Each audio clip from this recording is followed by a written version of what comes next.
Okay, good afternoon once again to both those who are present here in person and those who are joining us through YouTube. I welcome you to the distinguished lecture series at CeNSE, and this one courtesy of our industrial affiliate member, Applied Materials, represented by Suraj, who is the CTO of the Indian branch, and Peter Manoj, our very own Peter, if I can call him that, who was our industry liaison and then has gone on to Applied Materials. And I also take this opportunity to welcome representatives from our other industrial affiliate members here who are part of the audience. It's a pleasure to introduce Professor Stanley Williams. We have been chatting over the last few days, and it's absolutely great to listen to him speak and recount his experiences with us. He received a BA degree in chemical physics in 1974 from Rice University in Houston, Texas, and then his PhD in physical chemistry from the University of California at Berkeley in 1978 for synchrotron-based photoelectron spectroscopy research. He then went on to serve at AT&T Bell Labs from 1978 to 80, and then became a faculty member at the University of California at Los Angeles. As a coincidence, our last distinguished speaker was from UCLA, Professor Subbu Iyer. He then told me that there was an earthquake in UCLA that demolished his lab. And then he had to take a call on what he had to do next in life. So he decided to go to HP Labs in 1995 to found the Quantum Science Research Group, which originally focused on fundamental research at the nanoscale. His primary scientific research during the past 40 years has been in the areas of solid-state chemistry and physics, and their applications to technology in general and computing in particular. In 2008, a team of researchers he led announced that they had reduced to practice the first intentional memristor. For those of you who may not know about it, you have the three standard elements: the resistor, the inductor, and the capacitor of an electronic circuit. But the fourth element, the memristor, which had been predicted theoretically earlier by Leon Chua, was experimentally realized by Stan and his group then. In 2018, he returned to academia as the Hewlett-Packard Enterprise Chairholder in the ECE department at TAMU, the Texas A&M University, where he is presently the director of the US Department of Energy Frontier Research Center for Reconfigurable Electronic Materials inspired by Nonlinear Neuron Dynamics. The acronym is REMIND. He has received many awards and accolades, including the US National Academy of Inventors in 2022. In 2021, the Niels Planck Medal for Nanotechnology Award, awarded by the Kiel University in Germany, the 2019 Sir Neville Mott Lecturer at the Loughborough University in the UK, and the 2009 EE Times Innovator of the Year ACE Award, and many, many awards. He has over 230 issued US patents, which is amazing, 480 papers in various journals, and an astronomically high H index that one should expect. So with that, Stan, I welcome you, invite you to deliver your lecture.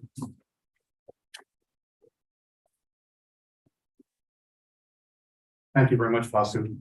First of all, I'd like to thank all of you for coming to my talk. I appreciate it very much. I have to say that I am both incredibly impressed and very, very jealous to come here to CeNSE and see the magnificent facilities that you have. I have been in many places in my career, including Bell Labs, Hewlett-Packard, in which I was a senior vice president, UCLA. I've never seen a facility as magnificent as you have here at CeNSE.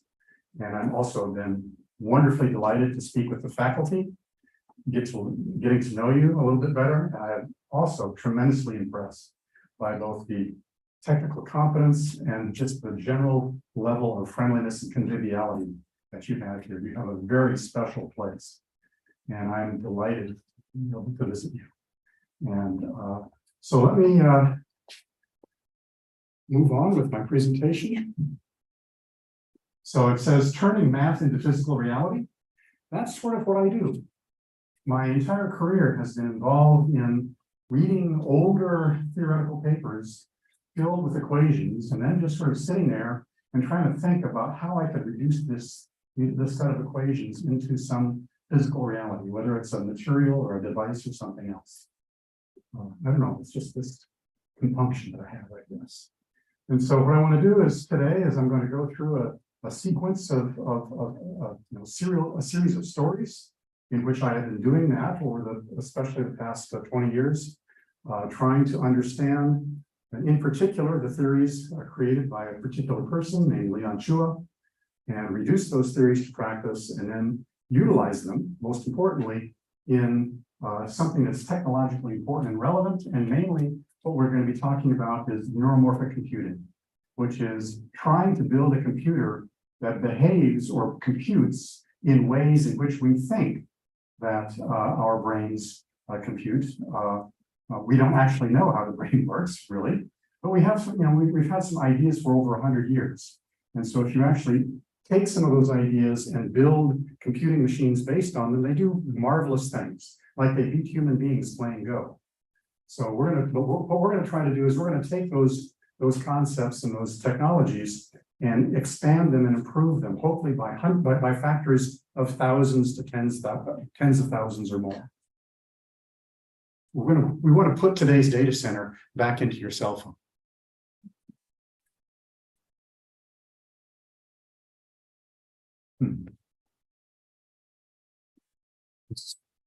Well, so I always put my acknowledgements first, because of course at the end of the talk you get all excited and sometimes you skip over that part of it. I've had literally hundreds of colleagues working in various areas over the years. I'm just going to highlight a few of them here. Of course, Professor Leon Chua, with whom I've become very good friends over the years, as you might imagine. And then a series of my graduate students and postdocs that I had while I was actually at Hewlett-Packard. I still maintain some level of academic issues. And then, of course, I'd like to especially acknowledge Sritosh Goswami, with whom he was never either my graduate student or my postdoc, but I claim him anyway. He has been an absolute delight to work with, and I'm so glad to be here and watch as he continues to elevate his research and improve what he's doing. So first, let's have a little bit of an introduction and background.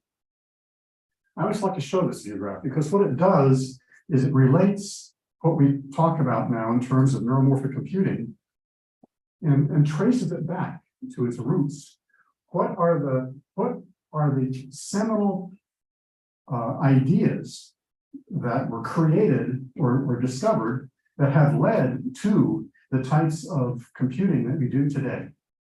And amazingly enough, it turns out that all of this wonderful work going on in deep learning, if you trace it back, it goes to Pavlov in the 1920s.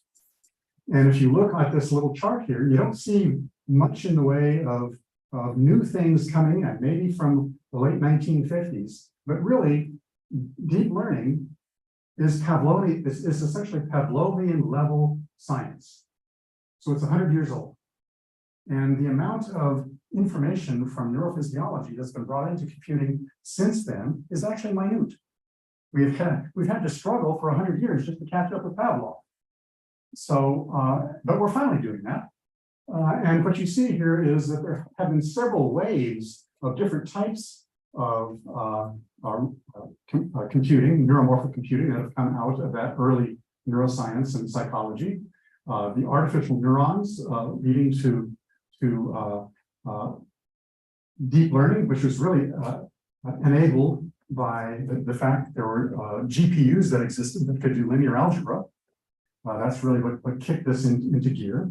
There's a whole branch of something called statistical machine learning, which are essentially brought to the fore by random forests. And then also dynamical machine learning. And those actually involve what I'll call nonlinear dynamical systems. These are just now starting to come up. We're doing the fundamental research right now to bring these into reality. So what I'm going to try to do is I'm going to go through this a little bit. I'm going to spend some time on the linear algebra accelerators, essentially what I'll call the synaptic types of systems, and show how dramatically improved that they become over just the past few years. And then I'll start talking more about the nonlinear dynamical systems, how to understand them, and where we think they're going to go.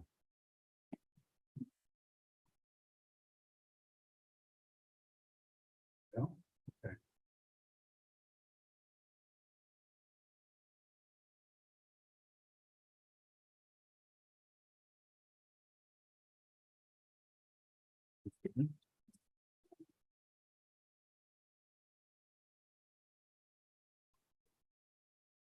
What's change in technology? And which button do I push? The left and right for changing. It's on. It's on. It's on. It does not. Well, the laptop's not working either. I think the slide is so impressive. Once again. Okay. Yeah. All right. So you got it working. All right. So let's do this. Okay. So what I want to do is I want to introduce you to Leon Schulich. He is an absolutely remarkable human being. He has been recognized as one of the leading experts in this whole area of nonlinear dynamics and brain-inspired computing for over maybe 60 years. And the issue is that practically no one understands what he's done. He is such an impressive human being. When he gives a talk, everybody goes, "Whoa, that was fantastic." And then as they walk out the door, it's like, "What was that again?" And to be honest, I mean, he is wonderful. He's amazing. Every single paper that he's ever written, and there are over 600 of them, essentially could be an entire career for any other scientist. But Leon is truly a fundamental mathematician. And so when he writes a paper, it's theorem, proof, theorem, proof. And it's practically impossible for a normal human being to actually understand it. And but he's so good at sort of describing it at a homely level that people have figured out this guy has to be a genius, and therefore he's important. But he has a couple of things that he says, and they're very true. And the main one is that linearize, then analyze is not valid for understanding nano devices or neurons. In other words, the entire history of how we have worked in electrical engineering to understand our devices is obsolete. It doesn't work anymore. When you're talking about nanoscale systems, as this entire group does, or neurons. And that's because nano devices and neurons are by their very nature nonlinear dynamical elements. And so they essentially completely fall outside of the normal realm of this quasi-static and quasi-linear behavior of things like transistors. So anything that you know about transistors, anything that you know about the instruments used to measure transistors, you have to throw it all away. And let's just say that people didn't want to do that for 50 years. And they didn't have to, because it's taken them just until now for us to get into this regime. However, he has constructed a huge body of theoretical literature. And what I have done is I've sort of taken it upon myself in some sense to connect this abstract math, which I can't possibly, or I couldn't possibly have created, but I hope that I can understand it, and turn it into real materials and devices that we can use for computation. So that's really the whole presentation in a nutshell. Just to sort of give you an idea of what's going on, this is a plot taken from in January of 2023 of this year from the Web of Science, showing the number of papers per year on this side. This is with the word memristor either in the title of the paper or in the abstract of the paper. All right. And then on the other side, it's the number of times those papers have been cited for you. All right. So if you go back, Leon wrote the paper memristor, the missing circuit element, in 1971. No citations, no citations, no citations, no citations for 37 years. I published a paper in which we call the missing memristor found. And since then, there have been over 250,000 citations. There have been over 10,000 papers published with the word memristor in the title or the abstract, and over 250,000 papers have cited that body of papers. So you can see that what was required was that somebody had to come along and take this fundamental mathematical concept and reduce it to practice somehow. Give somebody a material that has this mathematical property, and you do that, and all of a sudden people can start using it and understanding it. Now, my own introduction to this area, actually from the late 1990s into the early 2000s, I was working in a field which people were calling molecular electronics. The hope was that we could use molecules as a material basis for doing computation. I gave up in that field. I just abandoned it entirely when I found Leon's papers, roughly about 2004. And it took me about 2 years of reading Leon's papers before I finally kind of figured out what a memristor was. I then sat down and I wrote over 100 patent applications based on my understanding of memristors, which is why it took me over 2 years from 2006 to 2008 to publish the paper. But and then you can see essentially what happened after, and the fact that things are still increasing exponentially. So this is what happens if you just take a very simple mathematical idea and reduce it to practice. What was that simple idea? The idea is this. What Leon said was there is a class, what he really said is there is a possible class, because he didn't know that one actually existed, of electronic circuit elements in which you can essentially express, for instance, a voltage as a function of current, but there's a resistance here, but the resistance has another variable inside of it. This variable is called a state variable.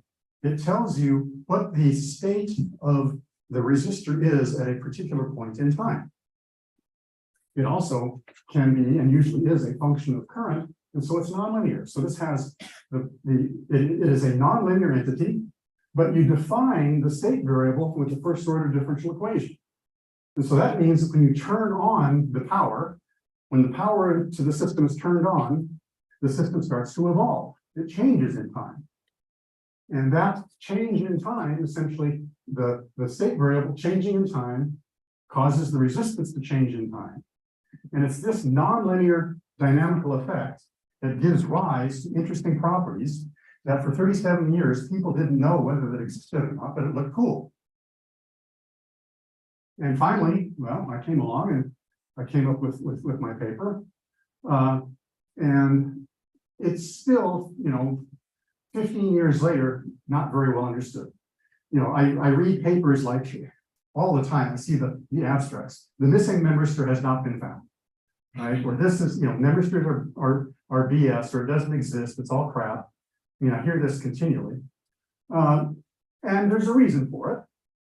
One reason is that Leon was so mathematical that he expressed everything in terms that very few people could understand.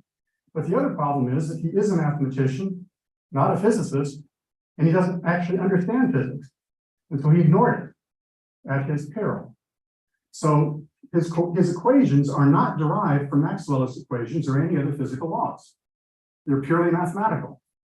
And for that reason, they encompass things that don't actually exist in this universe. They're more general than the physics that we have, is one way of playing it. But the other issue is that since they're not constrained by the physics in our universe, depending upon what you do with his equations, they will violate physical laws.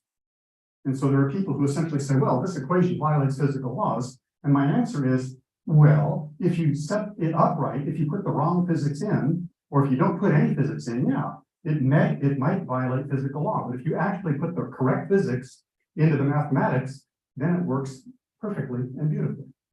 And so that's what we try to do. We try not to make mistakes.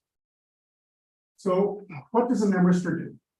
Well, it is characterized by what's something called a pinch hysteresis loop. If you run a current voltage characteristic, you change the voltage and you measure the current, instead of getting some type of a line or a curve, you actually get loops that he calls pinch hysteresis loops.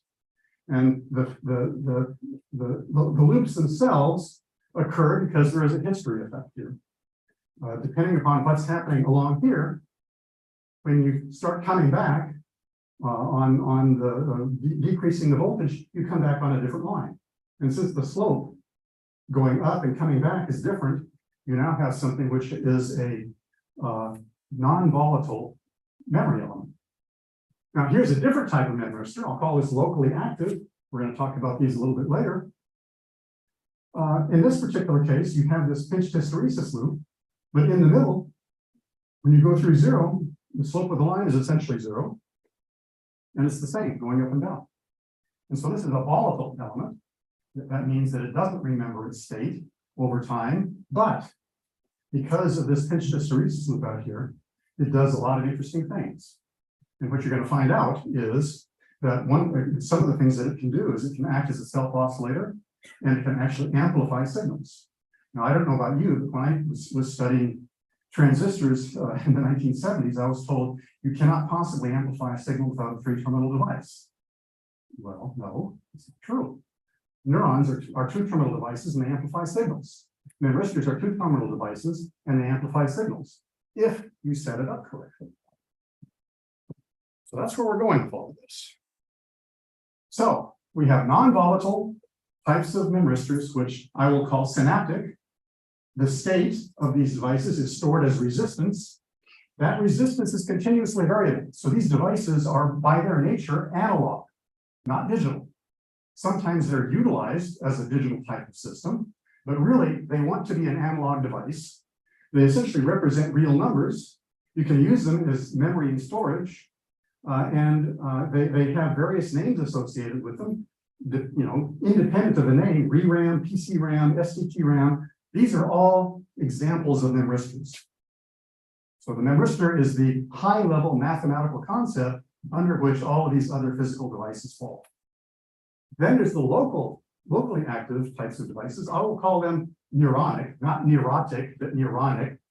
These devices actually behave like the soma in your brains of the neuron. These devices will actually take an input signal, apply a threshold to it, and then amplify the output and put it onto into a circuit, all by itself. If you try to do this with transistors, it takes thousands of transistors. One of these devices will do that. Okay? So the state is transmitted as a spike. You have threshold switching. It looks digital. And you actually get gain. You can perform logic within the device as you're doing the communication, and you have access to chaos, which turns out to be very interesting. Your brain is poised at the edge of chaos, and if it weren't, the only thing that we could do is wiggle on the ground like a worm. You actually need chaos in your brain to break synchrony. If your brain isn't asynchronous, it's just going to be a harmonic oscillator. So chaos is very important in the brain, and you're going to find out it's very important in computation. And so what you get here is things like Mott transitions, and we'll talk about some of this. All right, so much for the introduction. I better speed up. Synaptic crossbars for computational acceleration. So the idea is we want to try to be inspired by the brain, and there are these things in brains called synapses, and you know that that's sort of where information is stored in the system. So what we're going to do is we're going to try to take advantage of that to both store information and compute with that stored information simultaneously. So you can think about this as computation in memory. So you've got these devices, these memristor devices, and you can build a crossbar out of them in which parallel, vertical, and horizontal wires are connected in pairs by one memristor at each intersection. You can program these memristors by applying a particular voltage to them and set them to a particular conductance. So you can have a matrix of conductances, but those conductances are real numbers. So this winds up being mathematically a real number matrix. You can then apply a set of input voltages, which essentially represent a vector. So now I have a vector of voltages applied to the rows of this crossbar.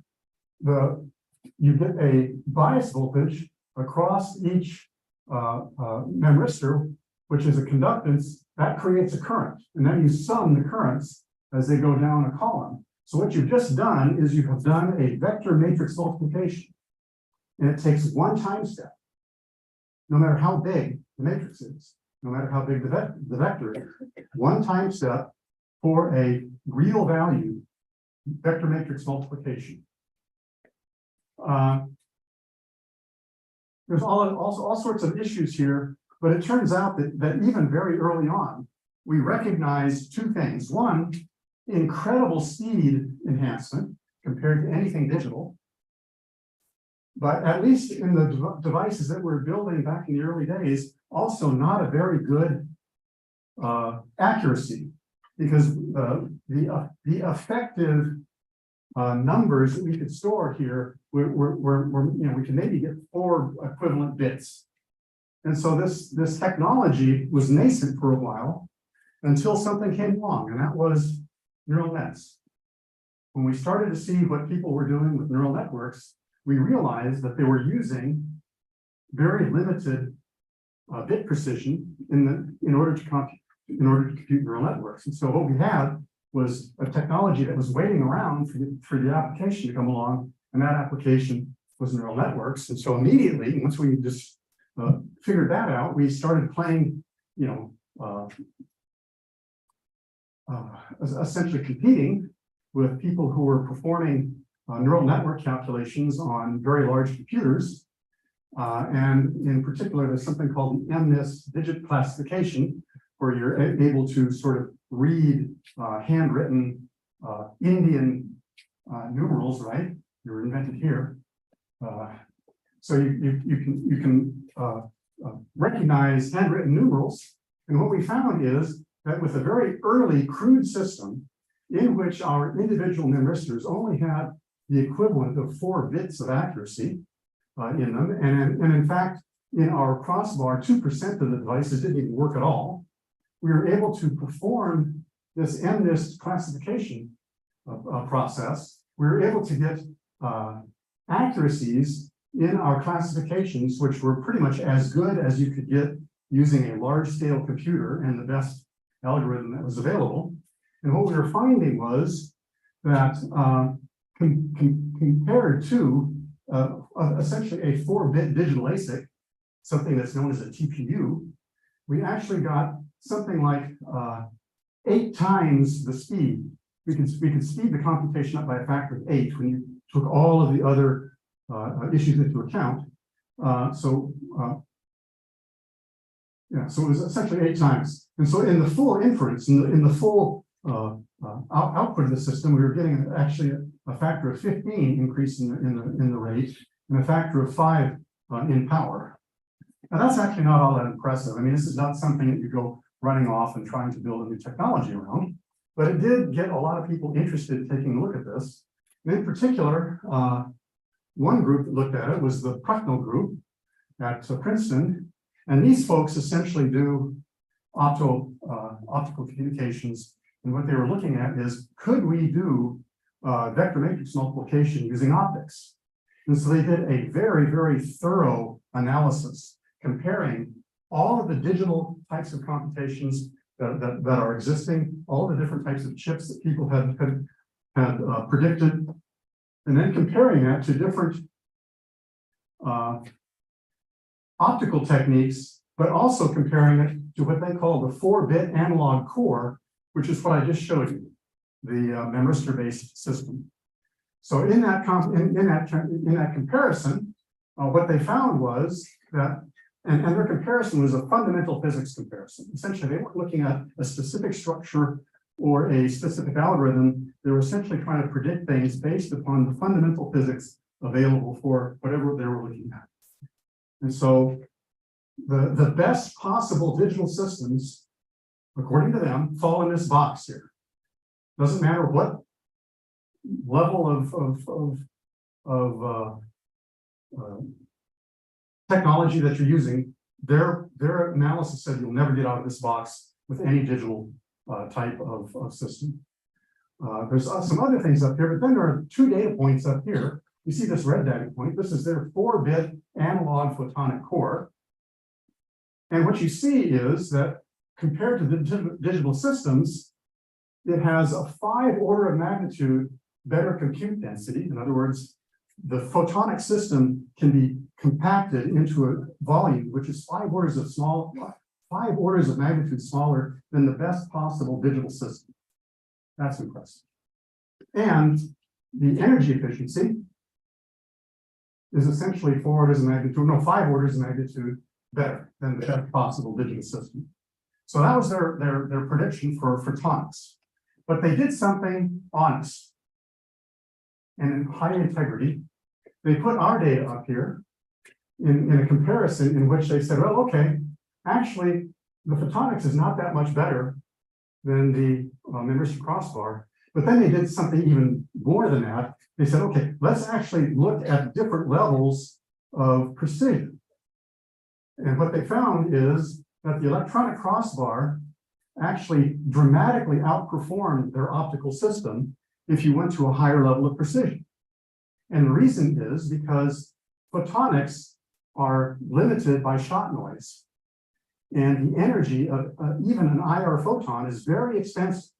An IR photon has a lot of energy in it. And so if you're going to really crank up your precision, you need a lot of photons, and that means you need a lot of energy.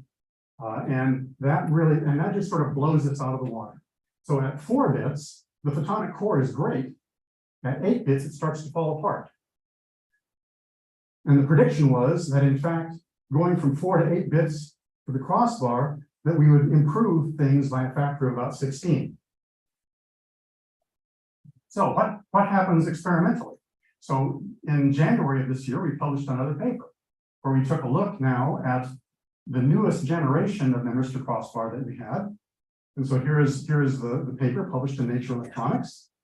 And I'm not going to go into a lot of detail, but the issue is that what we found out by looking at, this is experimental data on a chip, on a real chip that we built, operated, and then compared to a similar type of chip that was available using flash memory, one using a GPU and one using a CPU. And what we saw was that we could outperform a GPU-based technology by over 5 orders of magnitude in energy efficiency and 3 orders of magnitude in latency. So this actually falls into line with Prechtel's predictions very well. It essentially says that at some level, we've already reached almost, with this simple demonstration, we've almost already reached the limits of this technology. But it's very impressive. Now, instead of being, pretty much, sorry about that, pretty iffy, it's very impressive. And there's something else to be aware of, and that is in the same month, January of this year, there was a paper published by one of my former postdocs in his group, which showed that they now have an accuracy of 11 bits in their devices. So now all of a sudden you're starting to think about, hey, this technology can start to compute with data centers. It's getting there. It's on the right trajectory. It's exponentially better than any photonic solution, as proven by Paul Prechtel and his research team when you get to this level. Okay. A couple of other really cool things that have occurred in this era.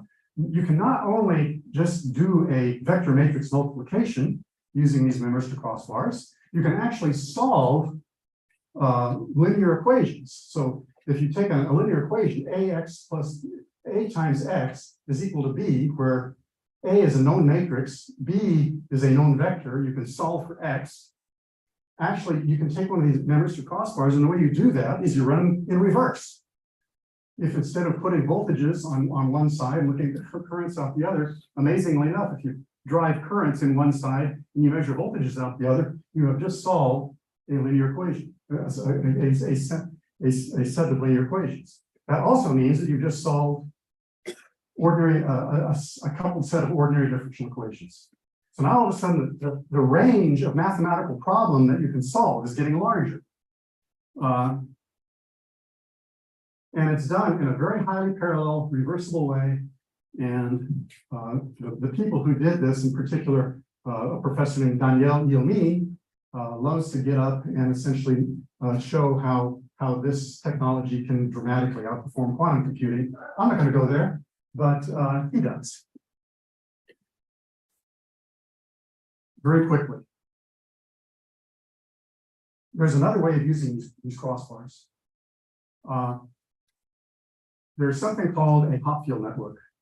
I'm not going to get into the details of it, but the issue is if you want to do an optimization problem, traveling salesman or graph analytic problem, where you're trying to find a particular answer, an optimal answer to a system in which there's a bunch of constraints, and you compute a matrix of possibilities, what you wind up with is an incredibly large, multidimensional, and very, very rough surface, if you will, in the system.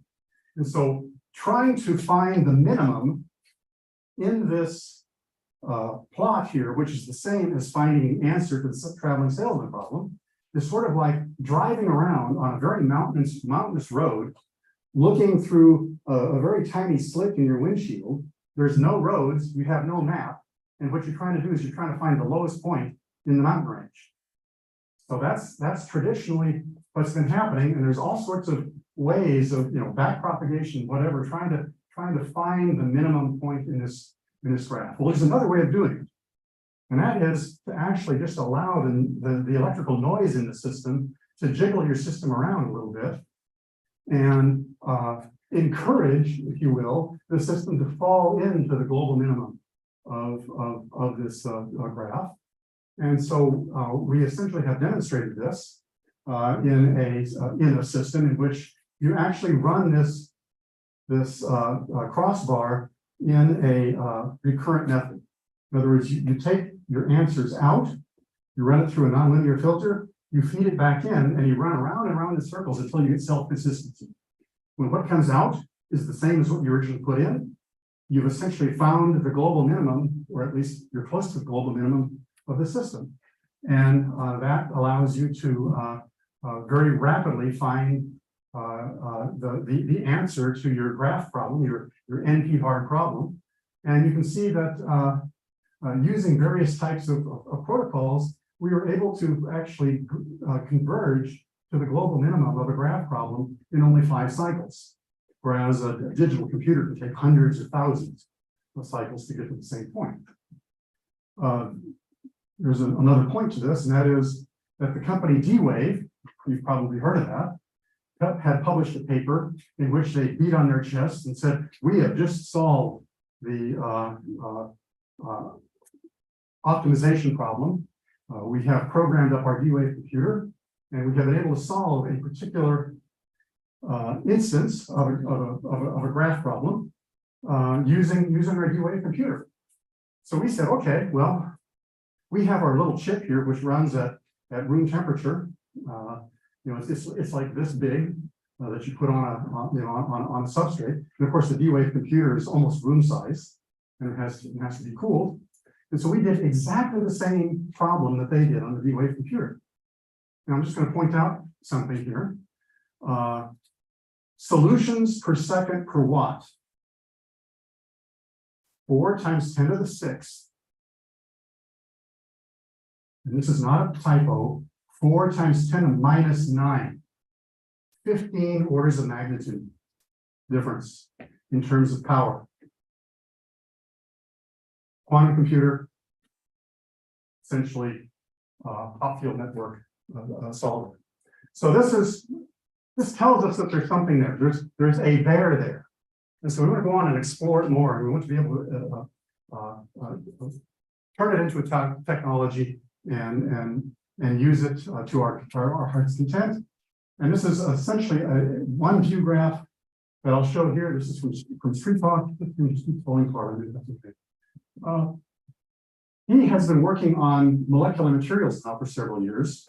And one thing that, and the thing that brought me here to IISc is the fact that his material set is literally orders of magnitude better than anything that's ever been measured in the past 15 years in terms of the materials that people are using to build these hot field networks and these CNNs. The materials that I have been working with since 2008 when I essentially said the missing memristor found. So that has attracted me because one of the problems with getting this into a technology has been reproducibility and other issues with respect to these oxide materials. Those appear to be all gone when we're talking about Sritash Goswami's molecular materials, and we think that it's going to be worth the pain and effort to put these into real devices and circuits because of the dramatic improvement in performance. But frankly, this slide is why I'm here. All right, dynamical systems. I'm not doing too bad, I think. Oscillators, memristors, edge of chaos, chaotic attractors. What the heck is all of this anyway? So in 2013, we were looking at papers from Hodgkin and Huxley. I kind of like to read old papers.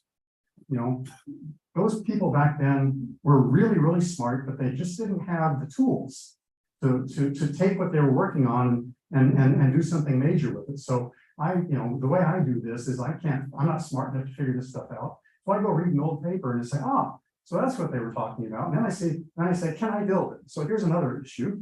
It's taking the Hodgkin-Huxley model of the neuron and essentially building it using organic or inorganic materials. In this particular case, what we did is we used a particular type of memristor. This is the dynamical memristor I talked about, and two capacitors. So two memristors, two capacitors, 4 state variables. That's the number of state variables in the Hodgkin-Huxley equation. And that was the level of intuition that we had. We wanted to build something with 4 state variables. You bias this thing DC, and you can use it as an amplifier. It actually has a thresholding effect. So if you come in with a signal that's just slightly larger than the threshold that this thing naturally has, you'll get a spike out that's amplified. And if you're just slightly smaller than the threshold, the signal gets damped out. That's called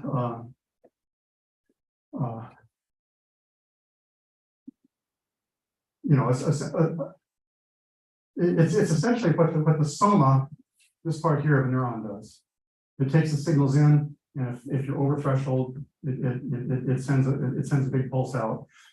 If not, it filters it. So without really understanding very much at all, we built a device, a little circuit that behaves like a neuron, like the soma in a neuron. And then a couple of years later, another one of my former postdocs comes up and says, well, I can do much better than that. And so he built a similar circuit, again, using 2 capacitors and 2 memristors. And what he showed was that he could build a system that possessed 3 classes of excitability. This is in terms of what neurons are able to do. So he was able to mimic with his device 3 classes of excitability and 23 of the known biological neuronal dynamics in the system. So he could replicate practically everything that we know about neurons in brains with this simple circuit based upon, in this case, vanadium dioxide. This paper blew me away.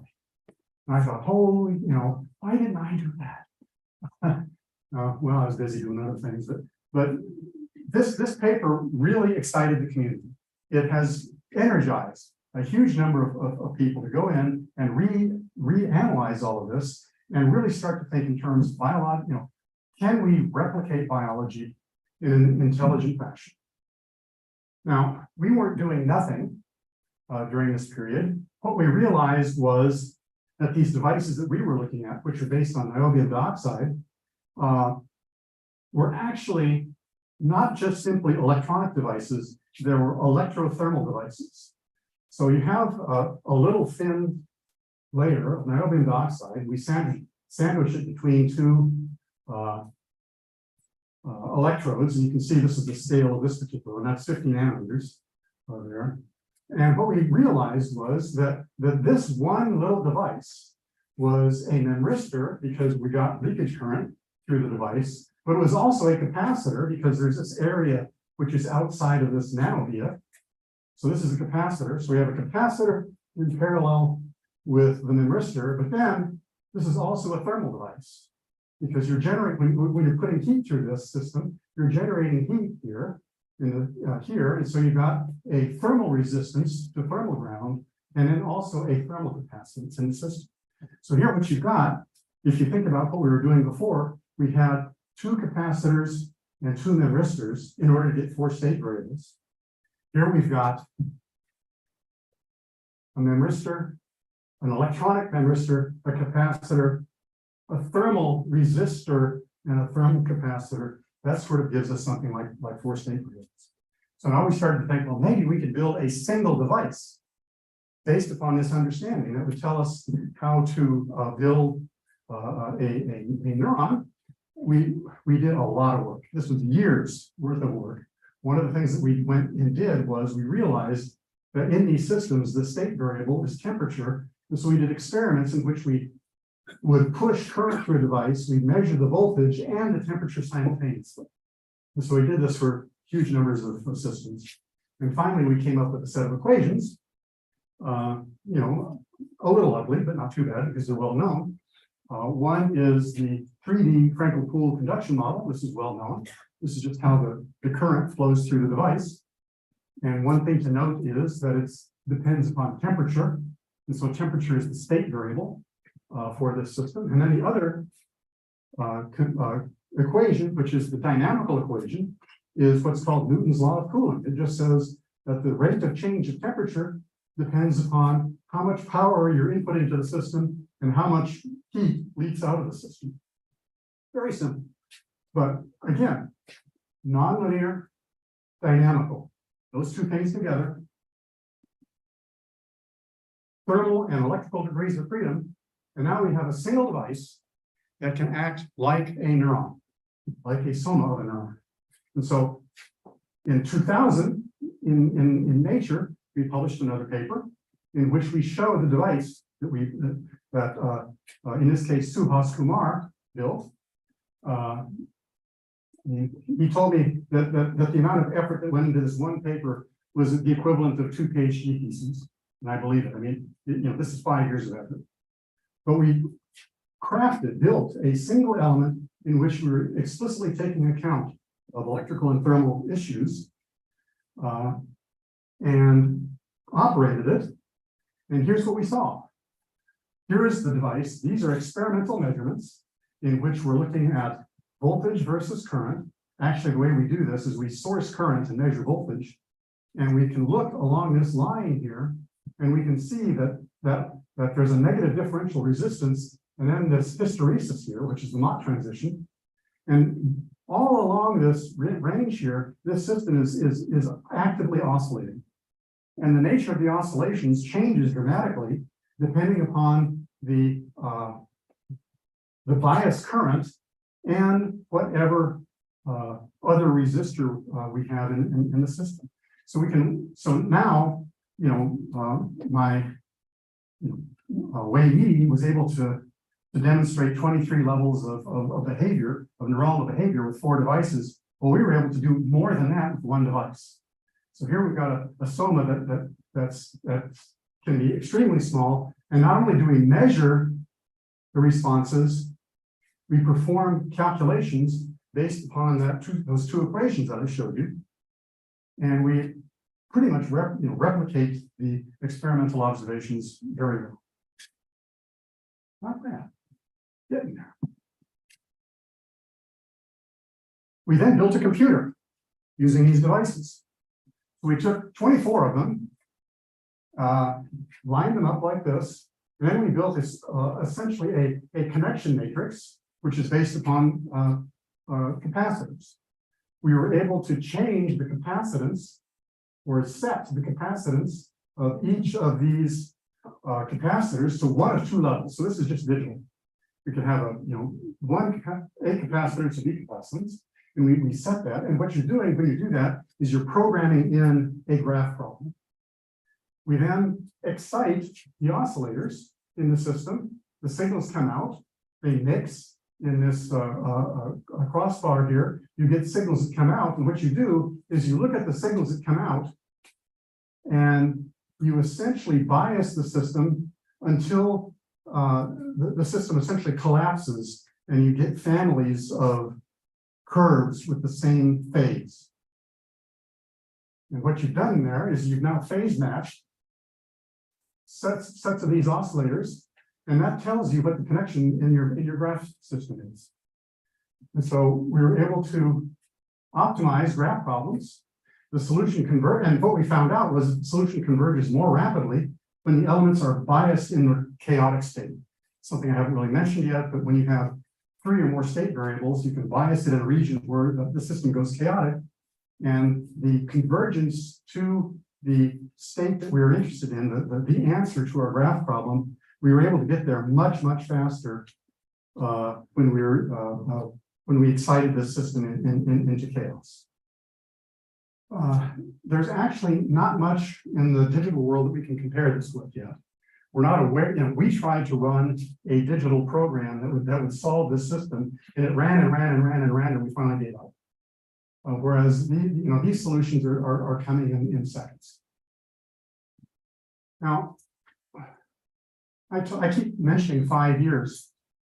It took 5 years for us to build this system, for it to work. And that's because we really didn't know where to look or what we were looking for. And so we were just varying different parameters in our system and hoping that we would get lucky. And this sort of shows a map of what we're doing. We're looking at the composition of our NBO2, and out of a whole bunch of compositions, 2 showed the behavior that I showed you, and none of the rest did. But if you look at a paper from Leon Chua, what Leon Chua said was that he has this theory of local activity, and this ability to oscillate is something that he calls edge of chaos. And what he showed was that the edge of chaos region in parameter space is always very small. And so when he plots it up, he's a mathematician, he says, okay, well, I've got parameter 1 and parameter 2, and theoretically, you're going to have a big area outside where everything is passive, and you don't know what's going on there. But then you've got this locally active area, and if you push in on the locally active area, eventually you'll reach this magical region called edge of chaos, where you can get oscillations that you can control. So at this stage, we finally decided, well, at this stage, the pandemic is starting, right? And so we decided that we're going to understand this no matter what. We're going to take Leon's papers and we're going to read them until I'm just sick. And I'm going to understand this, and I'm going to present it in a way that a normal human being, or at least a normal material scientist, if they're normal human beings, and device physicists can understand. So, local activity and edge of chaos, local instability and stability. This is the paper. This is the paper in which we took 50 years of Leon Chua's publications and did our absolute best to simplify them into concepts that anyone in this room can understand. And I apologize, the paper is 80 pages long, and it has about 120 equations. That was as simple as we could make it. But it's at least successful. I worked for 17 years trying to understand edge of chaos, and it wasn't until the pandemic came along, and I just had nothing else to do but read the papers before I finally understood it. Okay, so here we are. So if you want to take a crack at it, there it is. Tim Brown, postdoc, absolutely fabulous. Suhas Kumar, one of my constant companions over the past 8 years, and we're very, very proud of this.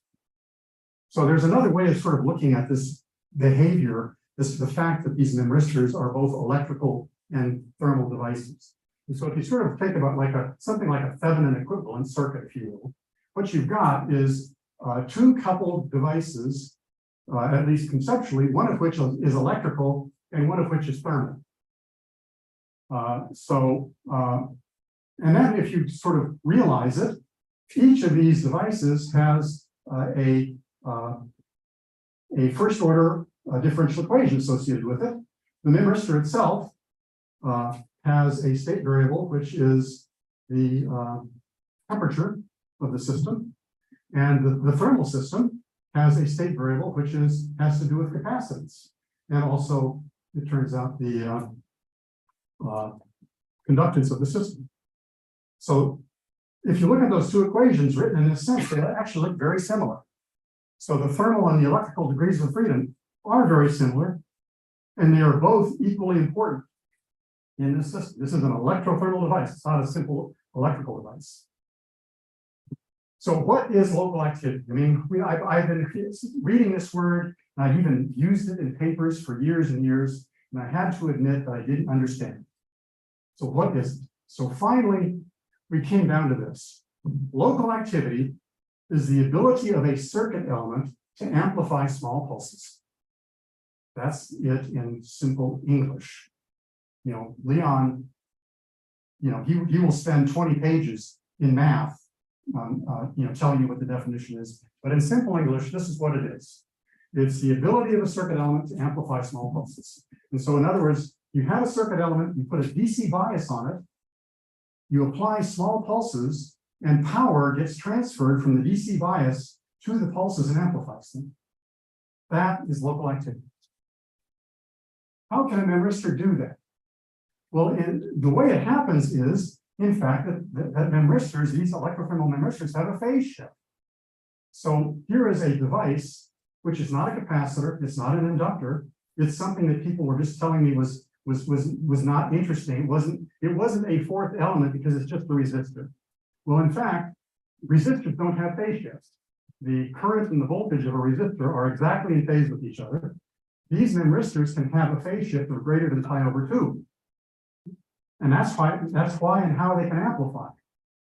Right? So if you have this larger phase shift, now you get interference between current and voltage, and you can get a negative power. So that's amplification. So I sort of go into this, but that's really the issue. You can act, this is theory here, where we sort of looked at how and why there should be a phase shift between current and voltage in a memristor. And what I'll just say is we've now demonstrated this experimentally. So a paper will come out in which we show this, and it's just absolutely beautiful. Now, so we've established what local activity is. You can amplify small signals. There's something else that devices have, these small devices have, and they can be either stable or unstable. So if you think about it, you can have a set of possibilities here. You can have a circuit element which is locally stable. Okay, so it's a locally stable device and locally passive. That's what most devices are. They're locally stable, locally passive. They don't do anything, right? You put a DC bias on them and they just look at you. They conduct a current or they do whatever they do. So we call these dead. There's another type of device which you would think of, and that is a device which is locally unstable and locally active. These are devices, when you put a bias voltage on them, they just jump uncontrollably from one state to another. You can't do anything about it. It's like a ferroelectric transistor and a ferroelectric capacitor. You tweak the voltage in a ferroelectric capacitor up to a particular point, and then all of a sudden, boom, it's state changes. You can't, it's digital. You go from one state to another, but you can't control anything in between. Okay. There's a state here, and this is actually the cause of a lot of trouble and misunderstanding in Leon Schue's theories. This is something that would be locally unstable and locally passive, And if you look at this, this actually cannot happen in this universe because this is a perpetual motion machine. So this violates physics. And the problem is that in Leon's mathematical analyses, he leaves these solutions in his equations. And so when he's going through the equations and he comes out, he has these unphysical results as part of his analysis, and people will point to the unphysical results and say, this whole theory must be wrong because of this. Well, what we've done is we just say, we're just going to reject that. We're not going to bother with it anymore. We discard the unphysical part and keep the rest. But then there's this issue here, which is called edge of chaos. This is locally active and stable. In other words, you put a bias voltage on it, and under the proper conditions, even though it's locally active, it can amplify small signals. It won't self-oscillate. And this is the basis of how your neurons operate. Your neurons are poised at the edge of chaos. They want to oscillate, but they don't because they're biased just right. A pulse comes in, excites these things, they will send out a pulse and then go back to their stable rest state. So when Leon tried to explain this to people, he did it in terms of a virtual small signal circuit with what I'll call pseudo elements. And this also blew people's minds. So you get an admittance function that looks like this, which is okay. But then if you try to write the equivalent circuit for this little equation, you get either this or this. And what you see is that the elements in these equivalent circuits are negative. Right? Physically impossible. They can't be negative. There's no such thing as negative capacitance. Okay? Violates the second law of thermodynamics. So he was getting solutions like this, and for a circuit designer, this is sort of fine. It just says, okay, this is a region where things are going to start doing interesting stuff. This is where we're going to have issues like either jumping or oscillations. But it doesn't do a normal material scientist or device physicist any good at all, because it doesn't tell you what you need to build. What material do you use? What device do you make? What circuit do you put it in for this thing to work? It's just pure math. So what we did is we went in and we analyzed this thing in gory detail. And what we realized was that we could actually create some parameters based upon very simple,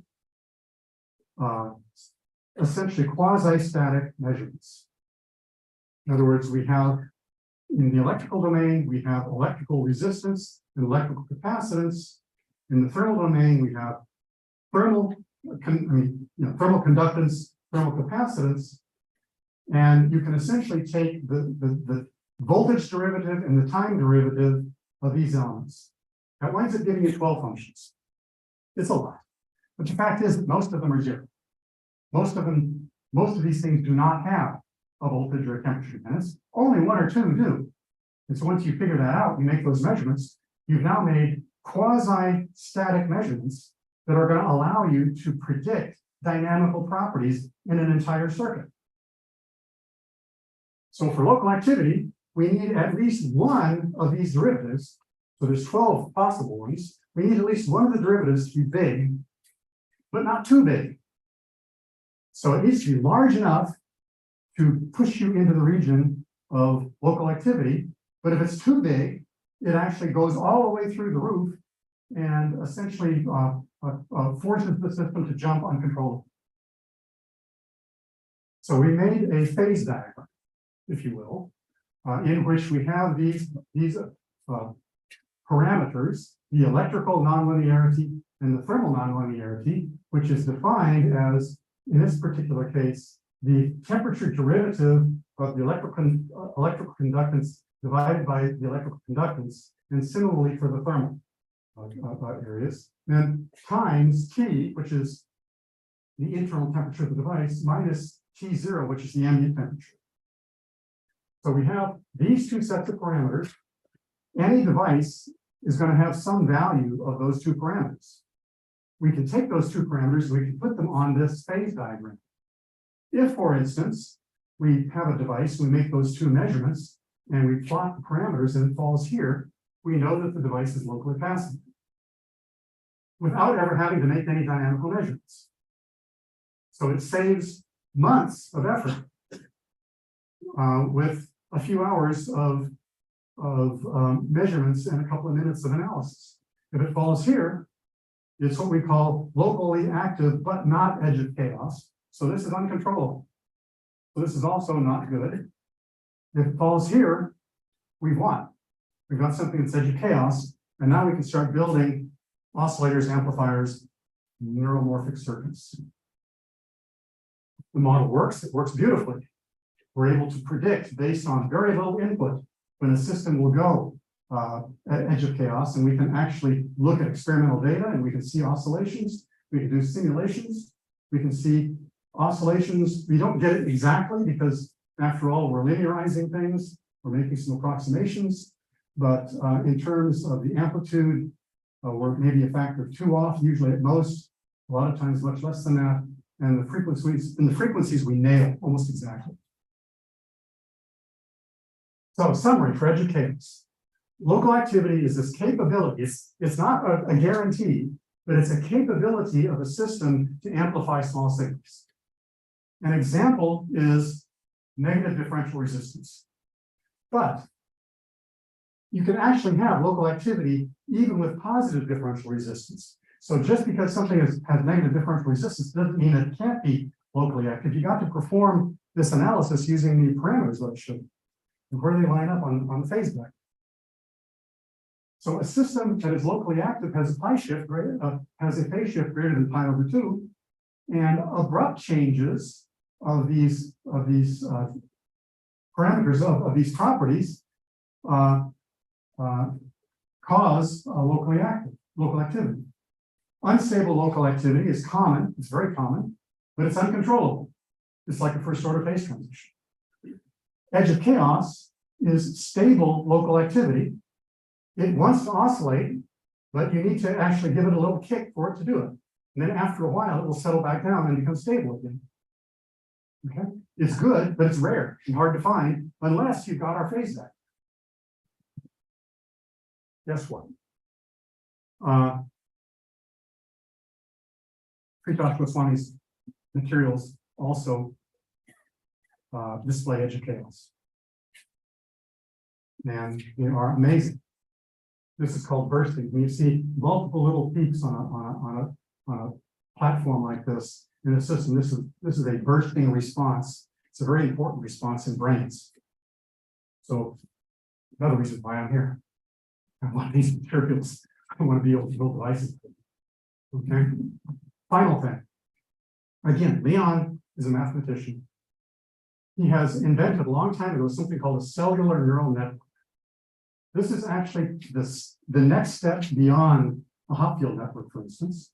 In a cellular neural network, if it's done properly, mathematically anyway, you can guarantee that this thing is going to find the local minimum of a system. It has a mathematical guarantee of finding the correct answer to a problem. It doesn't tell you how long it will take. You have to let it run long enough, and you have no idea what that time is. But at least it tells you that you're not going to get stuck in a local minimum space. Now, Leon can provide an exact mathematical description of a position of a circuit that will converge to the solution of a problem. Fantastic. The problem is he can't tell you how to build it because he has no connection between his theory and real materials or device characteristics. So that's where we come in. So here's the goal. I have this Energy Frontier Research Center, INUP, and what we're promising to do is design systems like cellular neural networks that compute by what's called a local attractor essentially fall into a system, guarantee that you've found the right answer. The edge of chaos is here, and so what we do is for the circuit that we want to build, we calculate what the edge of chaos is. Okay, you can put a target here. So this is our goal. This is what we want to do. And then the idea is that we go out and we start measuring different materials and find out where their edge of chaos is. You know what their properties are. If you're here, it's no good. If you're there, it's no good. If you're there, well, it's still not good, but it may not be bad, because if you then start modifying this material or figuring out what makes it tick and make a new material, maybe you can go from here to here and be in the middle of this region. And so here's the game. It's we want to essentially go backwards. Instead of starting with the material, figuring out its properties, and then trying to build a circuit based on it, we want to start with the definition of the circuit, then go backwards and figure out what material that we need in order for that circuit to operate the way we want it. So I appreciate your patience. I know I went over. But thank you very much, and I'd be happy to take any questions. What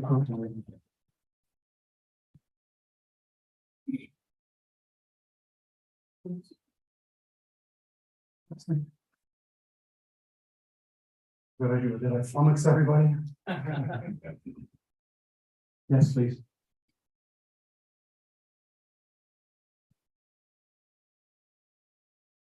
So where's this field going? Like, we still don't know a lot about how neurons in the brain work. Yes. Does it mean that the more and more neuroscientists will come to know how a neuron works and how exactly processes information in this field of neuromorphic computing will keep growing? Is there?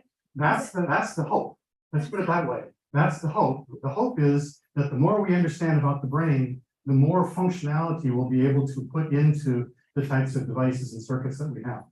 So as I said, right now, the functionality that we're emulating is effectively Pavlovian, if you will. I'm hoping that we will start, that our neurophysiologist friends will start saying, no, we haven't believed that in 50 years, and this is the way it really works.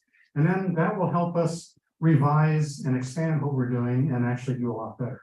That's a hope. There's no guarantee. There's no, we haven't actually demonstrated. My second question would be a brief one is in the brain, neurons are connected in a very random way. I mean, and each neuron is connected to another one at multiple points. Mhm. But the devices that you have shown, they are very organized. Yes. And they're very systematic. So is there a reason or I'm not sure, like, is there a limitation in mimicking the actual architecture of the brain, or in nature, is there a reason why the neurons in the brain are connected at multiple points? I mean, is it something to do with chaos? This is an absolutely beautiful point. And of course, it comes down to the limitations of our lithography and our ability to make circuits. We make very, very regular circuits because that's what's easy to make. However, one thing that we can do is we can rely on some level of stochasticity to vary the connectivity within the matrix. And so when you're thinking about the dendritic tree, okay, I mean, not all connections or connecting points between dendrites and synapses are alive. A lot of them are dead. And something often has to happen in order for that connection to be made. Well, you can think of starting off in a system like this where it's somewhat sparse in terms of the actual connectivity, and that would look more like a real dendritic tree. And you can look at ways of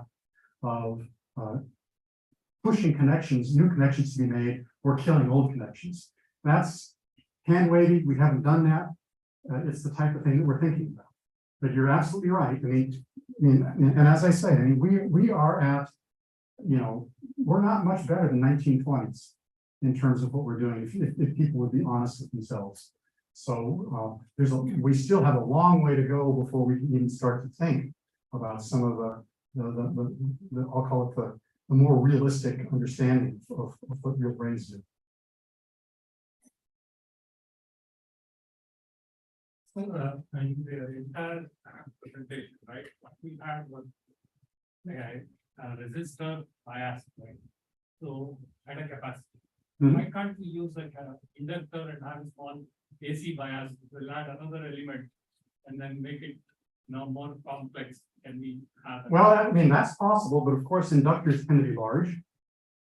There actually is a young man in my department at TAMU who came and talked to me one day and asked me about could I build a MEM inductor? And I told him, well, maybe I've been trying for 10 years and haven't succeeded yet. This young man goes out and comes back six months later and says, well, here it is. He built one. And so you can have MEM inductors. He did it. He figured out all the theory. I mean, I gave him the paper that I showed you. He read that paper. He understood all of the theory in that paper, and then he extended it into inductors. And so, yes, it's possible to include inductance in all of this. The problem is that his MEM inductor is about this tall and about this big. Okay, so there's an issue there. I mean, if he or somebody else can figure out how to miniaturize it, it might be reasonable. But here's an interesting issue. In a normal LRC network, you've got two state variables. You've got the charge on the capacitor and the flux in the inductor. Well, one thing that people never thought about was that a resistor or a memristor could have a state variable. So when you've got a capacitor and a resistor, you already have a level of complexity that you can get in an LRC circuit. So and there are no inductors in the brain, but you may be aware that people actually made measurements back in the 1950s, and they measured a reactance in the brain, and they're going, holy crap, it's 2 Henrys. And there was this long thing about where people were going crazy about, what's the magnetic part of the brain? It's 2 Henrys. And then they kind of just forgot about it. Well, then Leon comes back and says, no, that's not an inductance. That reactance is the reactance of the memristors in the brain. And now we've essentially demonstrated that both experimentally and mathematically by showing that indeed memristors do have a reactance. There is a phase shift, and it looks like an inductance, but it's not. But a 2 Henry magnetic field is a very impressive chunk of copper wire, like a couple of kilometers long.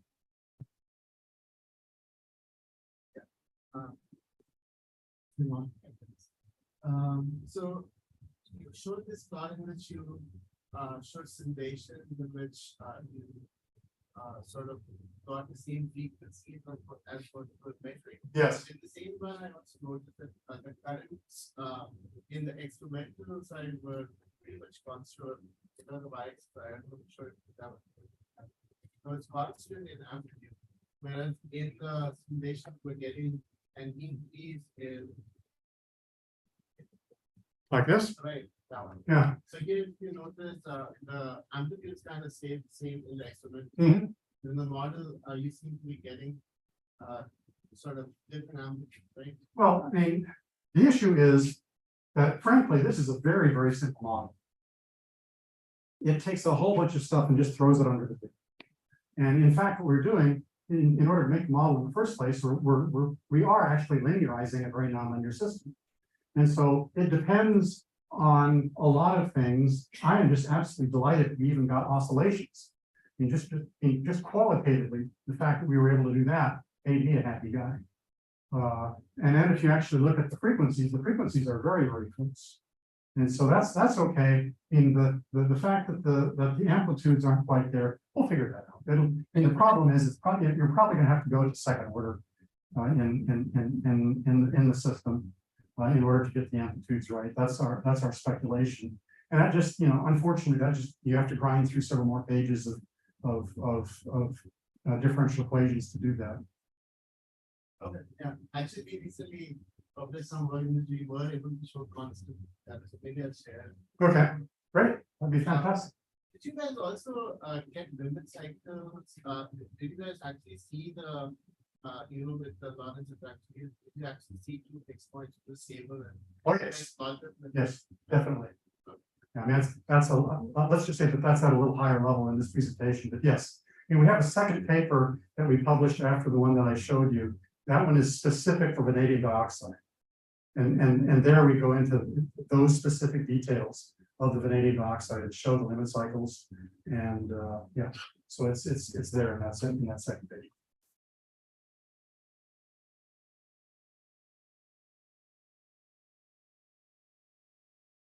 Maybe a naive question, but once again, when you show the phase diagram and you relate it to the physical properties, which is the two non-linearities, to what extent is it the values in a real system? There will also be variability on top of that. Yes.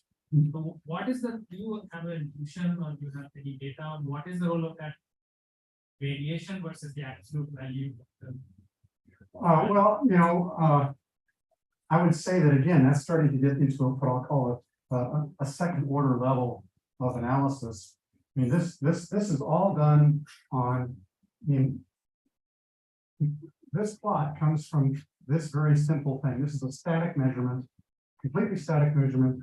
It's actually just the temperature dependence of the electrical conductivity, and then you differentiate this with respect to temperature, then you divide the two.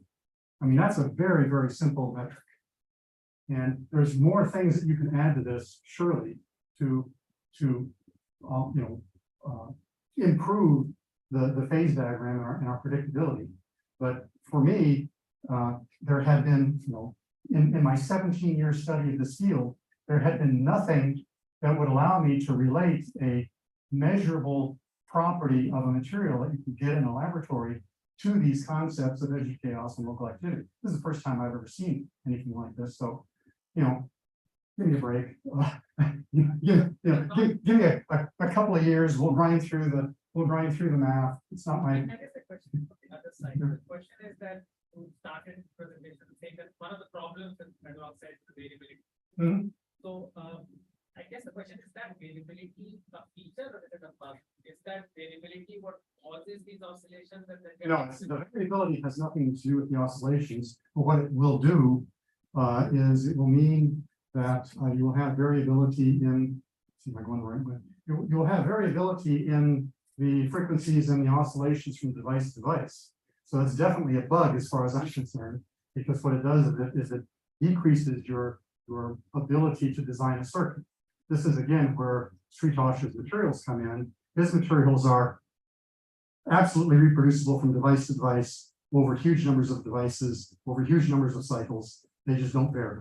So that again, as I say, that's why I'm here. I've been working in this material. I've been working in these material systems for 15 years. I know all of the assets and the problems. And then when I saw what Sritosh was doing, I thought, well, okay, maybe it's time to try something different. Okay.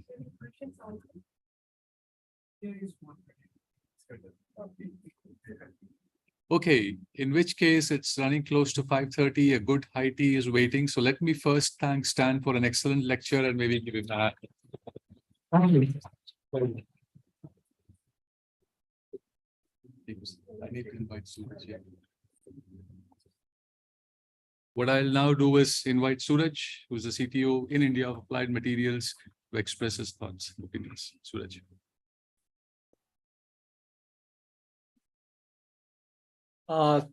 Thanks a lot, Professor Williams. Very nice talk. I think you took a very complex topic and you were able to relate like a storyline, right? Starting from 50 years ago to where it is today and a lot of potential going forward. So I hope the audience appreciated the way that you were able to take that complexity and drill it down. Few things I take from this.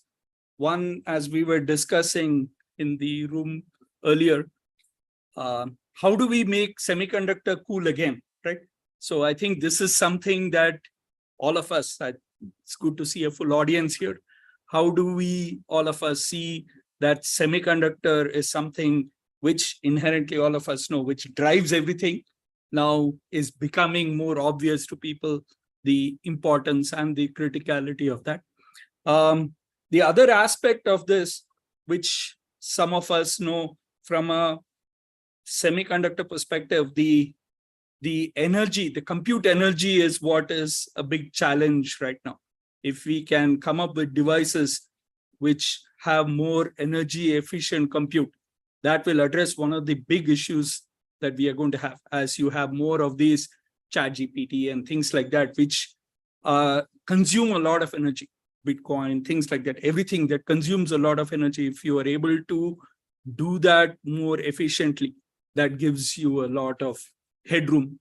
The third aspect is from a make in India perspective, right? How can we get more semiconductor manufacturing ecosystem development here? I hope that things like that and the fact that we have innovators here who can work on this and Applied Materials can work together to take some of these innovations to commercialization. So that's what I would look forward to. Thanks again.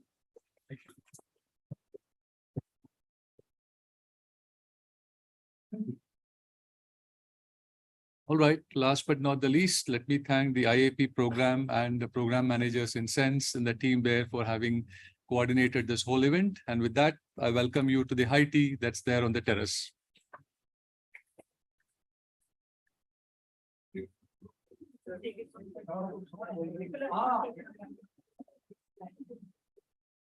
Anyone who hasn't collected their coupons, please pick it from the door on the way out.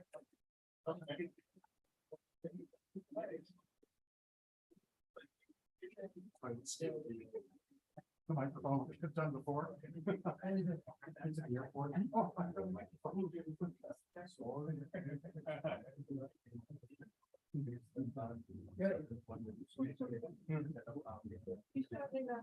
Yes.